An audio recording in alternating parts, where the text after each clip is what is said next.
যে তারেক রহমান চায় এই বৈঠক হোক। তারেক রহমান এই বৈঠক হোক এটা চায় নাই। আমি একদম দায়িত্ব নিয়ে বলছি, তারেক রহমানকে অনেকভাবে রিকোয়েস্ট করে তাকে রাজি করানো হয়েছে। আপনারা জানেন যে লন্ডনে একটা বিশেষ বৈঠক হতে যাচ্ছে ডক্টর ইউনূস এবং তারেক রহমানের মাঝে। এই বৈঠকটা নিয়ে নানান ধরনের ষড়যন্ত্র শুরু হয়েছে এরই মধ্যে।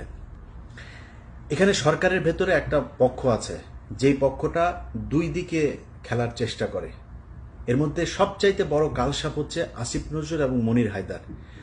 মনির হায়দার হচ্ছে পৃথিবীর সবচাইতে বড় ধরনের একটা মানে ভদ্র বাটপার যাদেরকে বলে। এই বাটপারির যদি পিএইচডি বা পোস্ট ডক্টরেট যদি করা লাগে তার কাছ থেকে করতে হবে। এত সুন্দর, এত ভদ্র, নম্রভাবে আপনারা বুঝতেই পারবেন না আপনারা কি বললো। ধরেন আপনারা আমার সম্পর্কে সে একজনের কাছে বাজে কথা বলবে না, ইলিয়াস ছেলেটা কিন্তু ভালো, হ্যাঁ ছেলেটা ভালো, কিন্তু সমস্যা হচ্ছে ও মাঝে মধ্যে বিভিন্ন মেয়ে মানুষ নিয়ে তারপরে মদ খায়, মেয়েদের সাথে যখন মিলে তখন একটু মদ খায়, হ্যাঁ কিন্তু ছেলে কিন্তু ভালো।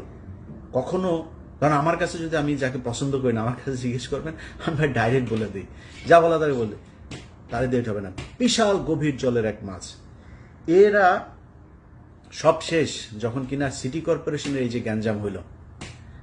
আমি খুব দায়িত্ব নিয়ে বলছি, ইশরাক এই ধরনের ছেলে না যে সে আপনারা আজ পর্যন্ত দেখেন না ইশরাকের এই চরিত্র যে জোর করে যায় তালা ভাঙবে, জোর করে যায় নিজেই শপথ নিয়ে তারপরে মেয়র হয়ে যাবে। এই চরিত্র ইশরাকের আপনি জীবনে কোনোদিন দেখেন নাই, এবার দেখেছেন। কেন দেখেছেন? এর পেছনে অনেক কারণ আছে। আমি সবকিছু আপনাদের সামনে মানে বলছিও না, ওইটা নিয়ে ভিডিও করছিও না, যেহেতু আমি এটা ওই আলোচনায় যাচ্ছি না। বাট এই বৈঠকটা হয়েছে উপদেষ্টা পরিষদের। ডক্টর ইউনূস নিজে চান নাই, মানে কেন চান নাই সেটা আবার মানে ইশরাককে পছন্দ করে না, বিএনপির কাউকে বসতে, এই জন্য না, এটা অনেক কারণ আছে। এটার মানে লিগ্যাল অনেক ব্যাপার স্যাপার আছেন। তো এগুলো মিলে উনি চান নাই যে ওই নির্বাচনটাকে কেন্দ্র করে তারপরে এই কোর্টের রায় অনুযায়ী ও বসুক, উনি চান নাই। তো সিদ্ধান্তটা সব উপদেষ্টারা মিলে নিয়েছেন। এটাকে ইশরাক এবং বিএনপির কাছে গিয়ে আসিফ নজরুল এবং মনির হায়দার এমনভাবে প্লেস করেছেন যে আপনাকে বা তোমাকে বসতে দিতে চাচ্ছে না আসিফ মাহমুদ আর হচ্ছে মাহফুজ আলম। এই দুইজন হচ্ছে তোমার শত্রু, দুই পক্ষকে মুখোমুখি করে দিল। দেখেন এখন এরা যখন জানলো যে হ্যাঁ ও আমার বসতে দিবে না, তখন হচ্ছে হ্যাঁ আমার কথা শুনবে না। বিএনপির পুরো সাংগঠনিকভাবে একদম সর্বোচ্চ জায়গা থেকে ইশরাককে ছাড়পত্র দেওয়া হয়েছে, না এটা আমাদের জিততেই হবে, এইটা দিয়েই দরকারে সরকার পতনে চলে যাব আমরা। মাঝখানে কি হইল? ওইদিকে গোয়েন্দা সংস্থাও পাম দিচ্ছে এই দুই পক্ষকেই, দিয়ে গ্যাঞ্জামটা বাধায় দিল। এমন একটা পরিস্থিতি তৈরি হলো যে ডক্টর মোহাম্মদ ইউনূস শেষে বললো আমি ইতেই থাকবো না। তো ইউনূসকে আপনি যত কিছুই বলেন, এখন আমি কালকে একটা পোস্ট করেছিলাম যে ডক্টর মোহাম্মদ ইউনূস লন্ডনে যাওয়ার পরে এই যে আপনার টোকাই পার্টি, যেটা পলাতক পার্টি এখন সেখানে নানান ধরনের ইটি করছে। সারা জীবন বিএনপির কাছে কিন্তু লন্ডনে সারা জীবন মার খেয়েছে ওইখানে, এবার তারা বিশাল আকারে। তো আমি এটা পোস্ট করেছিলাম যে বিএনপির উচিত ডক্টর মোহাম্মদ ইউনূসের ইয়েতে থাকা। তো বিএনপির অনেক মানুষজন আবার এটাকে করেছেন যে বিএনপি এখন কেন থাকবে, বা বিএনপি এই জন্যই থাকবে কারণ এই ডক্টর মোহাম্মদ ইউনূস যদি নাকি এই গত 10 মাস না থাকতো তাহলে পরিস্থিতি অন্যরকম হইতে পারত, সেটা কাইন্ড অফ আমছালা সব যাওয়ার মতো অবস্থা হইতো। আবার স্টুডেন্টদের সাথে আপনি দুর্নীতি করছে, এই যে আপনার কি এই যে হান্নান মাসুদকে নিয়ে আলোচনা হচ্ছে, দুর্নীতি করছে তো অনেকেই দুর্নীতি করছে, করে না কে আমার এইটা বলেন, যে ওই দলের এই ব্যক্তি এই পর্যন্ত ক্ষমতায় ছিল করে নাই, করে তো। এই ছেলের তো আপনার জুলাইতে তার যে অবদান এটা ভুলে যেতে পারবেন না। তো এই জায়গায় রেসপেক্ট রাখতে হবে। এদের কারণে আপনি আজকে অনেক কিছু পেয়েছেন, অনেক কিছু সহজ হয়েছে, এটা মাথায় রাখতে হবে। তো আপনি এখন মনে করছেন যে না আমরা কেন থাকবো, বিএনপি কেন থাকবে, বিএনপি এই জন্যই থাকবেন, আওয়ামী লীগের প্রশ্নে আমাদের সবাইকে এক থাকতে হবে, এই জন্য থাকবেন। তো এটা নিয়ে বেশ হচ্ছে।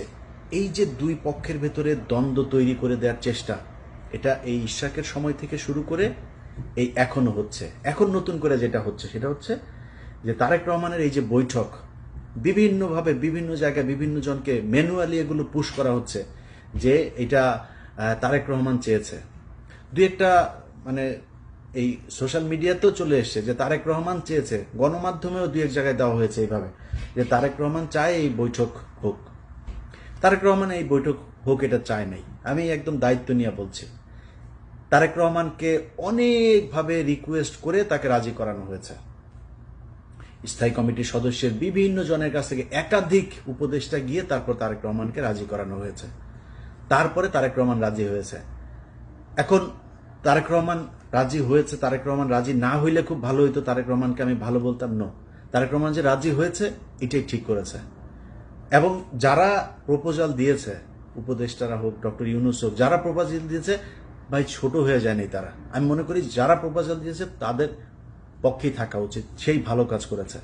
কারণ বিএনপি এবং ডক্টর মোহাম্মদ ইউনূস এই দুইটার মাঝখানে ফাটল তৈরি হলে তৃতীয় পক্ষ এখানে ঢুকবেন, অথবা আমরা সেটা চাই না। এবং তারেক রহমানকে কালার করার জন্য বা ছোট করার জন্য, তারেক রহমানকে একটু মানে ইগো করে দেওয়ার জন্য, একটু অ্যারোগেন্ট করে দেওয়ার জন্য যে চেষ্টাটা চলছে, আমি মনে করি এই চেষ্টাটা সফল হয় নাই। যে কারণেই বৈঠকটা হচ্ছে এবং আমার মনে হয় ফলপ্রসূ একটা, এই গেল কয়েকদিনে আমাদের যে সংকট ছিল সেই সংকটগুলো আর থাকবে না।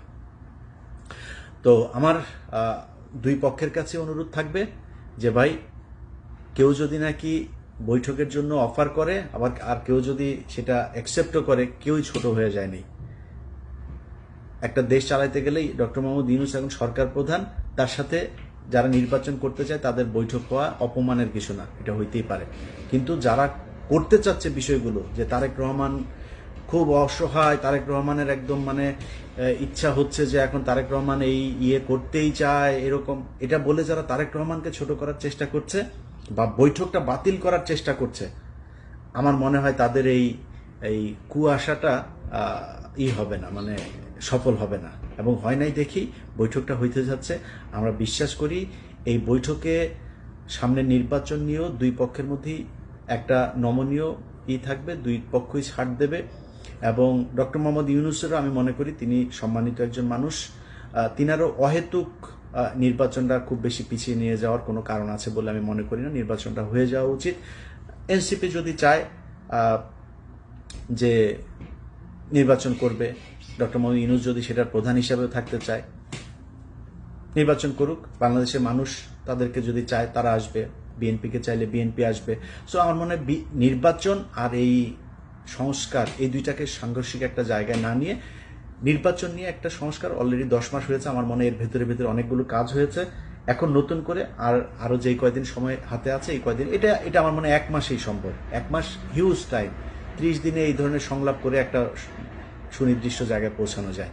সো আমি মনে করি একদম যেটা দরকার, কিভাবে নির্বাচন হবে, পরবর্তী 5 বছর পরে কিভাবে সরকার পরিবর্তন হবে, এই জিনিসগুলো ঠিক করে নির্বাচনে চলে যাওয়া দরকার। সেটার জন্য আমি মনে করি না যে এপ্রিল বা জুন পর্যন্ত কোনো সময়ের দরকার আছে। বিএনপি যেহেতু চাচ্ছে, আমার মনে হয় ডিসেম্বরের মধ্যে নির্বাচন দেওয়া সম্ভব। অ্যাটলিস্ট ডিসেম্বরে যদি তফসিল ঘোষণা করা হয়, জানুয়ারি বা ফেব্রুয়ারির ভেতরে, বাই ফেব্রুয়ারি নির্বাচনটা হয়ে যাওয়া উচিত।